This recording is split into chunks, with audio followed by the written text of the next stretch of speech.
घर का बंटवारा। अरे विनोद, तूने हलवाई को सारा सामान तो दे दिया है ना? अक्षय की शादी में कोई कमी नहीं रहनी चाहिए। आखिर सबसे छोटा भाई है तुम सबका।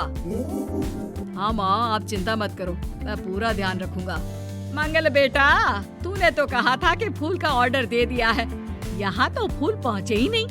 अब क्या बहू की विदाई के बाद फूल आएंगे? माँ, मैंने अभी बात की है फूल वाले से, वो रास्ते में ही है।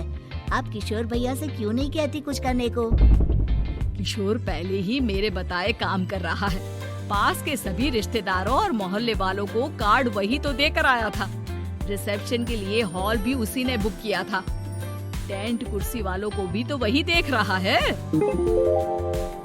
पर कई मोहल्ले वाले तो हमारे भरे पूरे परिवार से जलते भी है, उन्हें बुलाने की क्या जरूरत थी? बेटा, शादी ब्याह में तो बुलाना ही पड़ता है, नहीं तो लोग क्या कहेंगे। दादी दादी देखो ना, हलवाई अंकल हमें लड्डू नहीं दे रहे, आप इनको डांटो ना। अरे चैन सुख दे देना बच्चों को लड्डू, क्यों तंग कर रहा है इन्हें?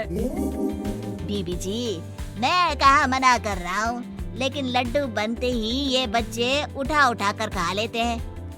अरे मैं तो इन्हें थाल में रख के परोस भी नहीं पा रहा। भागो, अब कोल्ड ड्रिंक पीने चलते हैं। भागो भागो, अब कोल्ड ड्रिंक पीने चलते हैं। जैसे कि आप देख रहे हैं, आज इस घर के सबसे छोटे बेटे अक्षय की शादी है। घर में बहुत चहल पहल है। कुलभूषण की बीवी कमला को फुर्सत ही नहीं है कामों से, लेकिन कुलभूषण और घर के बाकी लोग कहाँ हैं? आइए देखते हैं। अजी, आप यहाँ आराम से बैठकर गाने सुन रहे हो और घर में अभी तक इतने काम बचे हैं करने को। अरे भाई, मेरे सबसे छोटे बेटे की शादी है, इसके बाद तो मैं अब चिंता मुक्त हो ही जाऊंगा। और फिर घर में तुम हो, बेटे बहुएं हैं, तुम लोगों के होते हुए मैं क्यों काम करूं? मैं तो शान से बेटे की शादी में जाऊंगा तैयार होकर। अरे ठीक है, अब आप आराम ही कीजिए। एक बार अभिषेक की बीवी आ जाए, फिर मैं भी आराम करूंगी और मेरी चारों बहुएं पूरे घर की जिम्मेदारियां संभाल लेगी। इतना कहकर कमला वापस अपने काम में लग जाती है। बेटा भी, तू अब तक तैयार नहीं हुआ? किससे बात कर रहा है फोन पर? तैयार कैसे हूँ? सैलून जाने से तो आपने मना किया है, क्योंकि मुझे हल्दी लग चुकी है। भाभीयों को देखो, सुबह से पार्लर में है। अक्षय की शादी हो जाती है और नंदिता बहू बनकर घर आ जाती है, लेकिन इस घर की खुशियों को मानो किसी की नजर लग गई थी। नंदिता के आने के बाद आए दिन घर की शांति भंग होती रहती। अपने माँ बाप की इकलौती बेटी को इतने बड़े परिवार की जिम्मेदारियाँ कहाँ संभालनी थी। अभी देखो ना, मेरे हाथों की मेहंदी भी अभी नहीं उतरी है और तुम्हारी मम्मी ने मुझे घर के कामों में लगा दिया। मैंने सोचा था कि घर की सबसे छोटी बहू होने के कारण मुझे सब पलकों पर बिठा के रखेंगे, पर यहाँ तो पलक झपकने की भी फुर्सत नहीं मिलती। देखो नंदू, शादी के पहले ही मेरे घर वालों ने तुम्हें और तुम्हारे पेरेंट्स को बता दिया था कि मैं जॉइंट फैमिली में रहता हूँ, तो फिर अब ये शिकायत क्यों? और फिर तुमसे पहले मेरी भाभियाँ भी तो आई थी शादी करके, उन्होंने तो कभी कुछ नहीं कहा। नंदिता तब तो चुप हो जाती है, लेकिन ऐसा बहुत दिनों तक नहीं चलता। अरे नंदिता, माँ बाबूजी की दवाई का टाइम हो गया है, उन्हें दवाई दिलाओ और उसके बाद सबके लिए नाश्ता बना देना। पर भाभी, मैं तो अभी अपना फेवरेट सीरियल देख रही हूँ। प्लीज मेरी जगह आप कर लो ना ये काम। ठीक है, मैं तेरी जगह माँ बाबूजी को दवाई दे आती हूँ और नाश्ता बना लेती हूँ। तू मेरी जगह पूरे घर की डस्टिंग करके 5 बच्चों को स्कूल के लिए तैयार करके भेज देना और दोपहर का खाना बनाने के बाद कपड़े धोकर सुखा देना।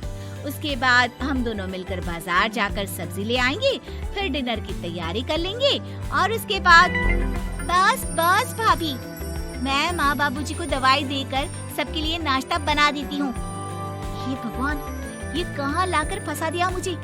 मेरे घर में तो गिनती की 8 रोटियाँ और 2 सब्जी बनती थी और नाश्ता निपट जाता था। यहाँ तो रोटियों का ढेर और सब्जियाँ बड़े बड़े पतीलों में बनानी पड़ती है।